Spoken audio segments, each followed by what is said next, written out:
আপনি one body one doctor one medicine কনসেপ্টটা clear হন, তাহলে বুঝতে পারবেন একটি প্রোডাক্টে আমার সব রোগ কিভাবে ভালো হয়ে যায়। তাহলে আমরা আমাদের মূল বক্তব্য এটা, মানে এই কথাটা কেন বলছি যে এই যে এত একটা প্রোডাক্টে এত রোগ কিভাবে ভালো হবে, এটা বুঝার জন্য আমরা মূলত আজকের প্রোগ্রামটা খুব মনোযোগ দিয়ে দিচ্ছি। আমার সাথে আবার বলুন, one body one doctor one medicine. দেখেন কিভাবে ঘর থেকে আপনার প্রবলেম দূর হয়ে যায়। আপনি ঘর থেকে তো পেয়ে গেছেন ডাক্তার একজন, মেডিসিন একটি, বডি একটি, প্রবলেম সলভ। এখানে মেডিসিন বলতে আমি কিন্তু যে ডেফিনিশনটা দেব, প্রথম তো আপনার প্রোডাক্টগুলো সব মেডিসিন, রাইট? আপনার ভ্যাস্টিতে যা প্রোডাক্ট আছে এগুলো কি আমি এখানে মেডিসিনের আরেকটু বড় সংজ্ঞা দেব। কি?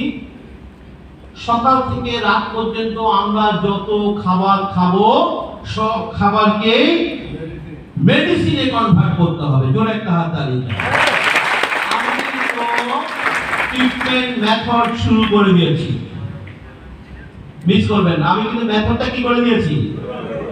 তাহলে প্রথম শর্ত হচ্ছে যে আমার এগুলো তো বিশেষায়িত মেডিসিন, এতে কোনো সন্দেহ নাই, কিন্তু আমাকে মেডিসিনের ডেফিনিশনে আসতে হবে। যেটা আমরা মেডিসিন দিয়ে মানুষকে রোগ মুক্তি দিতে চাই, এখানে মেডিসিনের ডেফিনিশন হবে সকাল থেকে রাত পর্যন্ত আমরা যত খাবার খাবো সব খাবারকে কিসে পরিণত করতে হবে।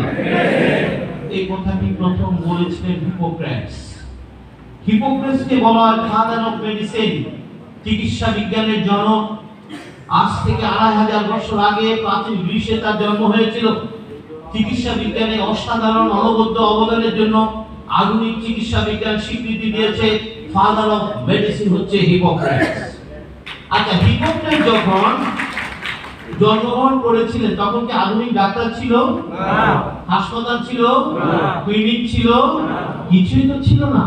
তো তখন কি মানুষ রোগের সাথে আক্রান্ত হয় নাই? তারা কি দিয়ে চিকিৎসা করেছে? মেডিসিন, ন্যাচারাল খাবার। জোরে একটা হাততালি দেয়, ন্যাচারাল খাবার। মনে রাখতে হবে আধুনিক চিকিৎসা বিজ্ঞানের সূত্রপাত হয়েছিল তাদের হাত দিয়ে, যারা প্রথম নেচারকে কেন্দ্র করে চিকিৎসা শুরু করেছিল। কিন্তু নানা কারণে সেটা ধামা চাপা পড়েছে, আবার সেটা বেরিয়ে এসেছে। আমরা একটু একটু করে সেটা আলোচনা করবো।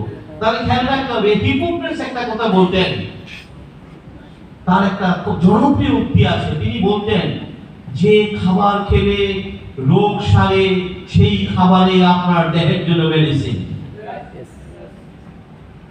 যে খাবার খেলে কি সারে, সেই খাবার আপনার দেহের জন্য। তো ভাই ভ্যাসলিনের প্রোডাক্টগুলো কি? তাহলে ওই খাবার খেলে কি রোগ সারবে? আর ওই কথাটা প্রথম কে বলেছিলেন? হিপোক্রেটসকে কি বলা হয়? Father of medicine. তিনি কিন্তু সকল চিকিৎসা বিজ্ঞানের ফাদার। তিনি এলোপ্যাথিরও ফাদার, তিনি আয়ুর্বেদের ফাদার, তিনি ইউনানির ফাদার। পৃথিবীতে যত চিকিৎসা পদ্ধতি আছে সকল কিছুর ফাদারকে বলা হয় হিপোক্রেটস। আপনাকে এটা মানতে হবে। আমাদের অনেক ডাক্তার বন্ধুরা এগুলো জানে না, জানলেও হাইড করে দেয়। আর কি বলে লতা পাতা নিয়ে কাজ করছে, এখন তাকে আমার ফাদার বলতে হবে। বুঝেন তাই কথাটা? না, তাকে মানতে হবে, কারণ এটি জাতিসংঘ কর্তৃক ম্যান্ডেটরি। হিপোক্রেটসকে ফাদার অফ মেডিসিন এটা জাতিসংঘ দিয়েছে, ফাদার অফ মেডিসিন। তাহলে ফাদার অফ মেডিসিন কি মডার্ন মেডিকেশনে কোনো ডাক্তার? না। ন্যাচারাল মেডিসিনে কোনো ডাক্তার? অনেক ডাক্তার যায় ন্যাচারাল মেডিসিন ডাক্তার। আমরা বিষয়গুলো জানি না, আমাদেরও কিছু দোষ আছে যে আমরা শুধু ডাক্তারি করতে চাই। আমরা ডাক্তারি করার দরকার নেই। আপনি মানুষকে সুস্থ রাখার ব্যবস্থা করলেই তো ডাক্তারি হয়ে যাবে। কি কথা ঠিক আছে? আপনি সেটা করেন, আমরা সেই কৌশলটা আজকে শিখাই দেব। তাহলে আমরা পেয়ে গেছি, আজকে আমরা মেডিসিনের মাধ্যমে কিভাবে রোগ মুক্তি হয় সেই কৌশলটা শিখব। রেডি?